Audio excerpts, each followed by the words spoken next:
Funke Akindele Funke Akindele Funke Akindele wàlá ẹ padà kọ́ ti sóòpù fún mi ni ìwà àdírẹ́sì ilé yìí kan tẹ́ kọ́ ti sóòpù fún mi ni ṣùgbọ́n ẹ̀yin tèmi ẹ jẹ́ ń já yín sí ṣé ẹ rí àṣírí Funke Akindele kan wà lọ́wọ́ mi tí ń tù fún yín lónìí sẹ́rí bẹ́ẹ̀ sẹ́rí mi bí ẹ bá fàṣírí lé lọ́wọ́ kéèyàn mọ̀ wulẹ̀ sọ́pọ̀ fẹ́ fàṣírí lé lọ́wọ́ ni torí ń sọ fáwọn fáǹsì mi bẹ́ẹ̀ ni ìtọ́ fi fàṣírí lé lọ́wọ́ bóyá kó lọ lé akéde sẹ́wọ́n àṣírí Funke Akindele tí mo mọ̀ ń tù ta kò sẹ́ni tó lè bá mi sọ pé mo tù ta ń tù ta sẹ́rí mo gbọ́ pé a sì rí fúnra wa pé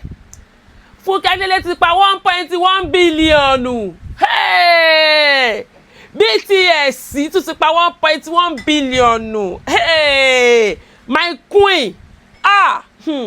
sẹ́rí àṣírí Funke Akindele ti sọ fún yín ni pé sẹ́rí Funke Akindele akíkanjú obìnrin ni wàhálà yìí ọlọ́run kàn dá lóbìnrin ọkùnrin ni ó kàn gbé kíní obìnrin sára ni ṣùgbọ́n ọkùnrin ni torí kíngì ni kì í ṣe queen ẹ jẹ́ wá sọ àṣírí tí mo sọ pé mo mọ̀ ẹ jẹ́ ìṣẹ́nu fóró sọ fún yín ṣẹ́rí láti ìbẹ̀rẹ̀ pẹ̀pẹ̀ Funke Akindele ni Funke Akindele ti ń bí ìdórúkọ rẹ̀ àṣírí òun ni nǹkan tí ò yí ọ̀pọ̀lọpọ̀ èèyàn ní sọ́dọ̀ Funke Akindele o ó ń ṣe mọ̀dàrú o ó ń ṣe gbá o ó ń ṣàwo o òun nìkan ni wọ́n wo fíìmù rẹ̀ wọ́n wo fíìmù rẹ̀ Funke Akindele ti àti bọ̀ sẹ́ni tó máa ń kọ fíìmù gidi ńsìn yóò ti lé lógún ọdún bẹ́ẹ̀ ni ṣé ayé ìtanú lẹ fẹ́ sọ ni àbígbà Táíwò àbígbà Jennifer àbígbà ọmọ ìyá alákà àti mélòó la fẹ́ sọ nígbà tó wá bẹ̀rẹ̀ sinimá ṣé ọmọ ghetto ti sinimá tó ṣe ni àbí ẹ̀yà Judah tó ṣe tribe called Judah àbí fighting ebuka àbí kí wọ́n porúkọ rẹ̀ street un tẹ́ ẹ bá wo gbogbo àwọn fíìmù ẹ rí i pé Funke Akindele wọ́n mọ tó ń ṣe Funke Akindele kò kí ń lọ sí location sábà pé àwọn kan wà tó jẹ́ pé ọmọ ń lọ location ni wọ́n ní kò ní ìdíkàkọ story gidi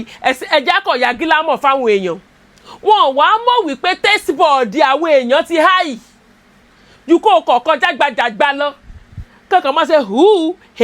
tẹ́síbọ̀ọ̀dì wa ti háì jù yẹn lọ ẹlẹ́mí ò ní torí pé wọ́n owó ribiribi ni wọ́n fi yà nígbà òbọ̀ pé o fẹ́ fowó ribiribi yà kí lè tó ya sórí gidi ṣé ẹ rí àwọn bíbí wọ́n máa appreciate story gidi bó o bá kọ story gidi àwọn èèyàn àwọn kan tiẹ̀ wà tó jẹ́ wípé ifun ní YouTube àmọ́ àwọn kan tó jẹ́ wípé wọ́n è disappoint wa bó o bá fẹ́ wo YouTube sẹ́wọ̀n pé time precious time is money 1 hour ohun tá a fẹ́ fi jókòó wo fíìmù sóòmọ̀ nǹkan tó máa fi ṣe ni tó bá fi gbájúmọ́ wá ayé rẹ̀ ṣùgbọ́n àwọn òpin ẹjẹ́ kémi náà flẹ́sì díẹ̀ òun lè ṣe rí pé àwọn èèyàn mo ní ọ̀rẹ́ kan àtọ̀tọ̀bà ló ti máa ń tọ́jú owó fíìmù Funke Akindele December tí ó wò torí wípé Funke Akindele ò disappoint wa rí látijọ́ ta ti ń wo fíìmù Funke Akindele ṣé Finding Me lásán ni ṣé Sìmọ̀sọ̀bẹ́ ni kò sí fíìmù Funke Akindele ẹ jókòó bẹ́ẹ̀ ni ẹ ní tòrùgbé ẹyọ kan torí ẹ ní fẹ́ mí sí wọn sìn torí kò sí plotting tó wà nínú fíìmù Funke Akindele tí ò síbi tó padà ń lead sí ṣé rí àwọn producer kan wà àwọn producer yẹn wọn ò ní ìdíkọ́sẹ̀ polówó bó bá kàn ti rórúkọ wọn gbàgàdà báyìí ó ti mọ̀ pé fíìmù ó dáa ara wọn ni Funke Akindele wà ara wọn ni Mo Abudu wà ara wọn ni Bọ́láńlé Ọ̀sìn ara wọn ni wọ́n wà ara wọn ni Kẹ́mi Adétìbà ṣé rí Abẹ́jọmọ tá bá ń sọ̀rọ̀ àwọn orí YouTube ẹ rí i pé bàbá ti rí Abẹ́jọmọ fíìmù ẹ ti mọ̀ pé fíìmù yóò ní ẹ̀kọ́ tẹ́ máa kọ́ ń bẹ̀ kí ṣe pé kẹ́kọ̀ọ́ waste time yín ẹ ti mọ̀ pé bẹ́ẹ̀ bá ti rí Gbàgàdà bẹ́ẹ̀ bá ti rí Dámilọ́lá ní fíìmù àbí ẹ rí Debbie Sokoya àbí Rónkẹ́ Odùsọ̀yà yẹ Flèkì Wùmí Toríọlá ẹ ti mọ̀ pé fíìmù máa ní mínì torí àwọn eléyìí wọ́n máa ń wà pàtíkúlà lórí sítórì tó ń kọ wọn èkó ṣàdédé lọ lókẹ́sàn kọ́kọ́ poko ìtẹ̀lẹ̀ di icon so àwọn yẹn bẹ́ẹ̀ bá lọ YouTube àwọn yìí wọn kò kí n sádédé poko àwọn kan wà tá a mọ̀ wọ́n sósì o tó jẹ́ pé kò sí ni wọn lè disappoint yín disappoint tí mò ń sọ nípa ẹ ti mọ̀ wọ́n pé wọn èé kọ story gidi wọ́n padà bá gbogbo ẹ̀jẹ̀ náà ni so wọn ò ní disappoint àwọn tó jẹ́ producers gidi wọ́n pọ̀ Rẹ́sẹ́ládé lájà wọ́n pọ̀ ṣùgbọ́n ẹ mọ̀ bí ọba ń ṣe fídíò mélòó lèèyàn fẹ́ rántí nínú wọn ṣùgbọ́n ìmọ̀ sọ bí bá ṣe rántí wọn ní ìmọ̀ dárúkọ wọn Kẹ́mi T àti Sídí àwọn kó wọ́n tó yẹ pé bẹ́ẹ̀ bá fẹ́ wo fíìmù wọn ẹ jókòó ni ẹ̀yin náà ẹ wo Fẹ́mi Adébáyọ̀ ẹ wo Seven Doors ẹ wo Jagunjagun ẹ wo Akẹ́sí Kọ́lé ikọ́ tá à ń sọnù ẹlòmíì lè jẹ́ good actor kó má jẹ́ good producer ọ̀tọ̀ọ̀tọ̀ ni àìmọye àwọn tá a mọ̀ tó jẹ́ wípé fantastic actor ni wọ́n ṣùgbọ́n tó bá ti di pé kó produce film òsì náà máa ń ṣe wọn kì í ṣe good producer. ṣé wàá rí ọ̀rọ̀ Funke Akindele mo fẹ́ sọ yìí sọ̀rọ̀ àwọn good producer lónìí mo kàn yà síbẹ̀ òun ni. bọ́bá wa sọ fún mi pé fíìmù Funke Akindele pa 10 billion láàrin ìjọ kan kò ní jọ ń lójú torí gbogbo wa ti mọ̀ pé Funke Akindele kò èrò ẹ̀rà tí ò lọ́mọ nú kódà ìtọ́kọ̀ máa ń ṣe lórí YouTube gan jókòó ni ẹ̀yin náà ẹ̀ wo Everybody Love Jennifer ìgbà Funke Akindele ṣe Everybody Love Jennifer ìgbà tí fíìmù mo kọ́kọ́ wò pé kọ́mẹ́dì wọn mọ̀ ṣe fún wa wọn mọ̀ pa wá lẹ́rìn kò burú ẹja kúkú rẹ́rìn àbíbò wa ni gbogbo kan tó ṣẹlẹ̀ Nàìjíríà yìí gan ti gbà pé kólúwẹ̀ settle brain ẹ̀ down ṣùgbọ́n gbà mo wo fíìmù mo wá rí pé wọ́n twist story un ibẹ̀ mo ti fọ́ pé fíìmù yóò kàn kí n ṣe kọ́mẹ́dì lásán ó ní storyline ó ní kankan tó bá pè ní storyline kì í ṣe kákọ̀jà glamour kì í ṣe kákọ̀ kó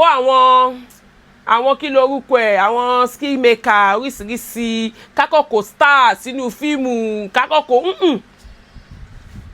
àwa ọmọ ọ̀sìn testboard wa ti háì bí fíìmù ò bá ti gbádùn àbọ̀ tá a sọ̀rọ̀ ni kò sí ní tẹ́ ṣe sí i bí fíìmù bá sì dáná àbọ̀ tá a wì náà ni nídìí ẹlẹ́sẹ̀ rí ẹni tá a ti wọ́n mọ̀ gẹ́gẹ́ bí good producer bí wẹ́ẹ̀ bá ṣe fíìmù dandan ni ká lọ wò tó rà mọ̀ wípé níwá disappointed ìdí nìhun àṣírí Funke Akindele tí mo ní mo fẹ́ tú fún yín nù ló fi jẹ́ wípé Funke Akindele 1.1 billion ló ti pa ń sìn wọ́n sì ṣẹ̀ṣẹ̀ bẹ̀rẹ̀ ni oore ṣẹ̀ṣẹ̀ bẹ̀rẹ̀ ni torí èmi náà ìyìn tí ìwo BTS mo ẹ̀sẹ̀ sọ pé ìjọ ọdún ní lọ wò ṣe rí pé mo sì mọ̀ pé àwọn kan náà wà tó jẹ́ wípé wọn ò tí ìwo BTS tájọ kọ́mọ lùbọ́ lọ wò ìdí ní ìdí wọn rẹ pé béèyàn bá ti jẹ́ good producer ò ní láti máa pariwo káàkiri ò ní láti máa ní ìgá ṣe àwọn èèyàn ò wo fíìmù rẹ pọ́fẹ́sọ̀ rẹ láago 9 alẹ́ àwọn èèyàn ò wò ó torí wọ́n ti mọ̀ wípé ìfọ̀kànbalẹ̀ ní fíìmù rẹ kò ní sí pé àwọn ò padà kábàámọ̀ pé kí ló dé táwọn wá wéṣì owó because gbogbo ẹ̀ bá lọ sí nímọ̀lúwò ó san owó tí ó fẹ́ fi wo fíìmù ìtùkọ́ fámìlì mi dání ẹmọye tí ó bọ̀ lára olúwẹ̀ ṣé gúgúrú ni mo fẹ́ lọ jẹ ni àbí mo fẹ́ lọ wo fíìmù nígbà wàá gbé gúgúrú lólúwẹ̀ lọ́wọ́ tí fíìmù wà lórí tí ò nídìí sólúwẹ̀ ò ní padà ké jáde ni nkọ̀kọ́ wo táìmù mi pé kí n kàn fi táìmù yìí sùn gan sí òpè mi ìtùwá owó tí mo san èló ni wọ́n ń ta gúgúrú tí ìnílera ní ojú títì ní ọ̀dọ̀ ya làbákẹ́ńbẹ̀ ìdí nìhun iṣẹ́ tá a bá ti ń ṣe ẹ jẹ́ ká mọ̀ ṣe dáadáa bá a bá ń ṣe iṣẹ́ ìdójú àmì kò sí ni àwọn èèyàn ó wà á àwọn tó nífẹ̀ẹ́ rẹ̀ ó wà á táwọn èèyàn bá ti wá padà nípa ẹni yìí ó mọ̀ ń ṣiṣẹ́ gidi wọ́n ò gbèsè fún ọ gbogbo bí tá a bá ti bára wẹjá ṣe dáadáa nídìí eléyìí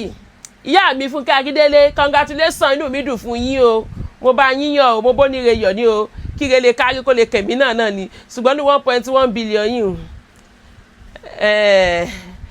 àmọ́ bá ṣe fẹ́ ṣe báyìí nísìnyí àmọ́ bóyá káàdì ó yọ àbí bó wà ní sẹ́yìn nìkan lẹ́ẹ̀dá gbogbo 1.1 billion àbélò ni wọ́n pè ẹ jẹ́ mọ̀ ṣe nǹkan dáadáa gbogbo wa mọ̀ Funke Akindele sí good producer tí wọn ò dẹ̀ fìgbà kọ́kọ́ disappoint wa èyí kó kéèyàn wẹ ọṣẹ látòní dọ̀là bó bá mọ wàá jẹ́ ṣe ó lè ta sísì bẹ́ẹ̀ ni ó bá mọ wẹ ṣe àwúre bó bá níwà rẹ ó tanra rẹ bó bá wẹ ọṣẹ títí bó bá kọ bá story tó